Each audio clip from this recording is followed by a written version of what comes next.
by the blood of our people are your lands kept safe. I see in your eyes the same fear that will take the heart of me. So do all who live to see such times. By all that you hold dear, this good earth. There's some good in this world, and it's worth fighting. All right, welcome back, everyone. We are talking about this little tidbit that we got from an interview on the Lord of the Rings show Amazon declined to make. To this person's relief, maybe not ours. So, let's just jump right into this quote. When we first went up for the job, this is a quote, by the way, by co-showrunner J.D. Payne. When we first went up for the job, we were told that there were literally dozens of other people who were also throwing their hat in the ring. And I think that's pretty obvious. A lot of people probably put forth ideas on what to make a show about in terms of Lord of the Rings. And everyone was coming in with different things. So Amazon bought the rights to the trilogy, the appendices, and The Hobbit. Now, this is brand new information. So I don't even know why this is not getting enough play. Everyone is always making a big deal that Amazon didn't have the rights to anything. Now, to be fair, they don't have the rights to enough things, I agree, but they have more rights than we first thought, and that what we even reported a few months ago. Now, that being said, they say the field was wide open. Any story within that material, you could tell. So you had people pitching the Young Aragorn show or the Gimli spin-off or other kinds of things. Okay, so a couple things here right out of the gate. Amazon told J.D. Payne that you can tell any story within the material here, and then J.D. Payne decides to tell a story that they don't have the rights to. Exactly. Yeah. What is wrong with you? What is wrong with Amazon? It's right here in your quote. You don't have the rights to what you're telling. You're just giving these people on YouTube fodder. You really are, because this is just a ridiculous statement to say. So if this actually gets picked up by some of these YouTube channels, they're going to be making fun of this because this is so stupid. But that being said, I think this is something you and I have actually talked about multiple times on this, and that is a Young Aragorn show or the Gimli spinoff. I think you have been pushing for a Young Aragorn show, or at least Young Aragorn would be fun. Yeah, they talk. I say they talk about like Eowyn mentioning that you fought with my grandfather. Yep. And so there's so much just to say about Aragorn, like his childhood and maybe a bit about his father dying when he was young and growing up with elves and. Oh, I know. There's a lot so to explore. much. There's a lot, and I think also people don't realize how much Aragorn does pre Lord of the Rings, like the main trilogy. He is all over the place. He goes to Rohan. He goes to Gondor. He goes all over the place. He's fighting with them. He's undercover, which would be a neat idea for a show.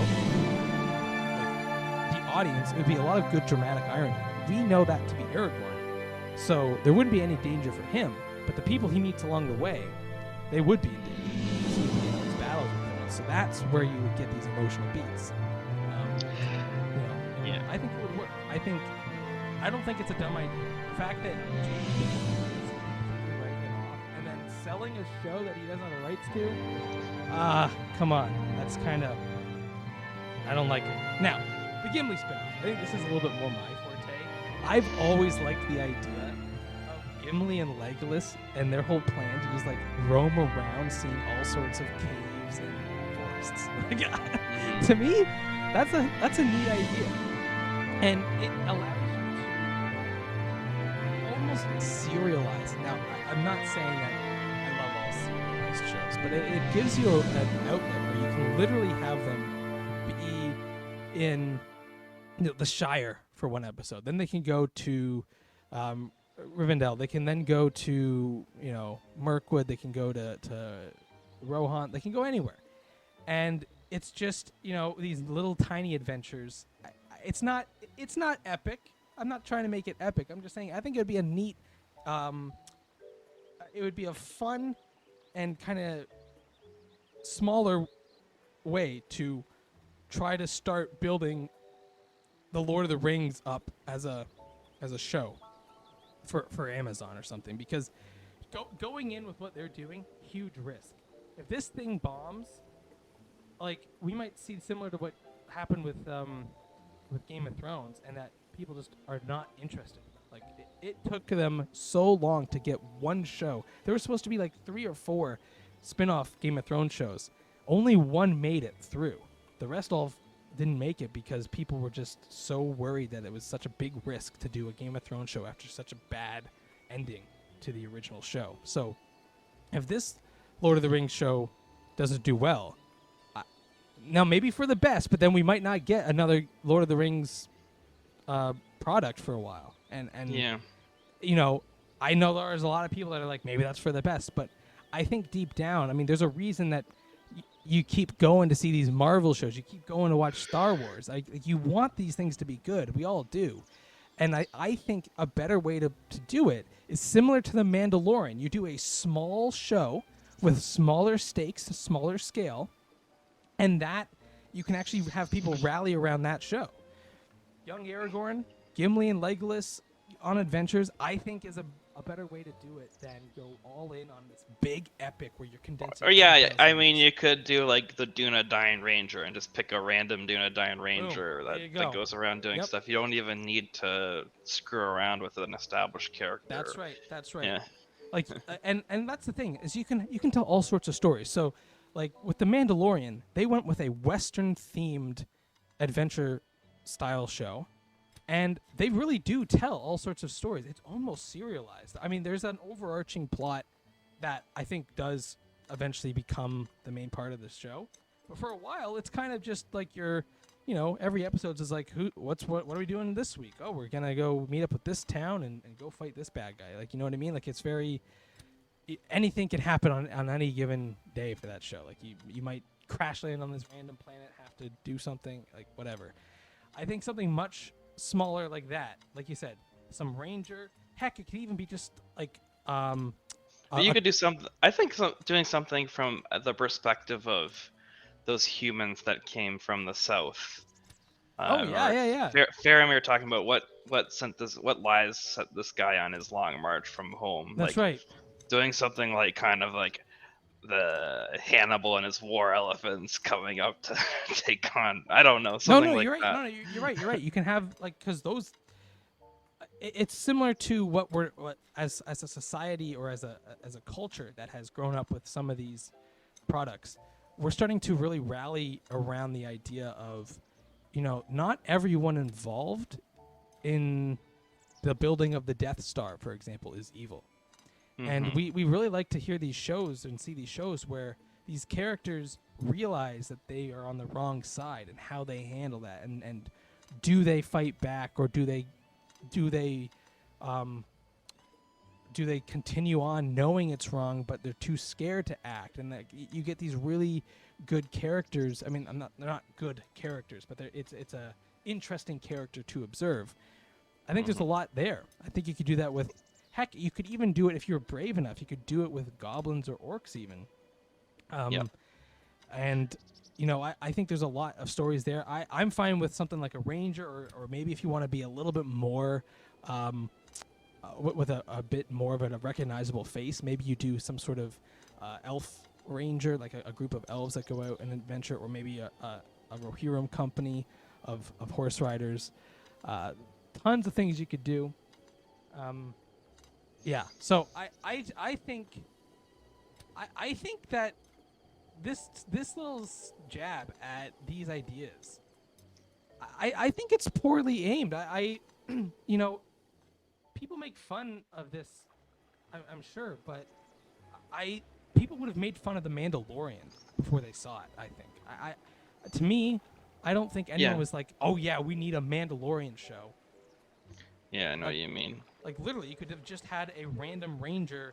Like, you could literally copy The Mandalorian. Have a random ranger, find, like, a little kid hobbit or something, and there's your show. Boom. He finds, like, a little goblin, even. Oh, yeah, a little goblin. That's better. You just hire Disney. Hire this man. It can't be Disney. Disney will never get the rights to The Lord of the Rings. Amazon, hire this man. They can make like baby goblins can That's be right, cute. that's I don't right. know. That's right. And We have then, some and then he has to- merchandising. the goblin has to choose at some point. Does he want to go with his own kind to become a goblin, or does he want to grow up and become a ranger of the north? Dunedain goblin.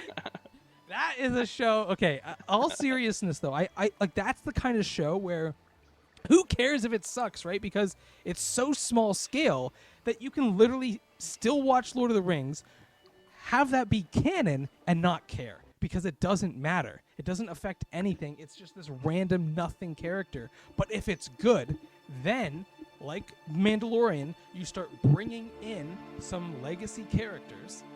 And now you have a cool canon story that links everything. And that is how you build, I think, a much better Tolkien universe, if you will, if that's what they're kind of going for here.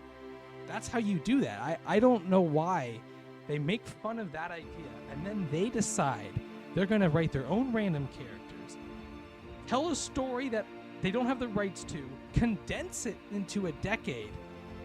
It's just nuts to me that they would make fun of such a random show like Young Aragorn and then do what they're doing and say that they're the geniuses. Like, to me, this is why that Vanity Fair article was so bad of how they handled it. And then this is the same thing right here. They're making fun of great ideas you and I have had that, again, it means nothing to the story. Like this Rohirrim, this animated Rohirrim, the War of the Rohirrim show, movie. If it sucks, it doesn't change anything about anything. But if it's good, then it really adds to the depth of our Lord of the Rings media. So that's all you need to do. But this Amazon show, if it sucks, and they continue to make it canon, it wrecks everything. It wrecks Galadriel. It wrecks Elrond. It wrecks everybody. So I just don't know why they go so like. Yeah, they could have narrowed the scope significantly. You could have just told, like, people point out how certain moments took Galadriel like hundreds of years. You could have just done that, like one thing. Like you have to get from here to here, and it's dangerous. Like it's just one thing. Like that's all you need. That they go all out for this, and then if it gets wrecked, they're gonna blame the fans.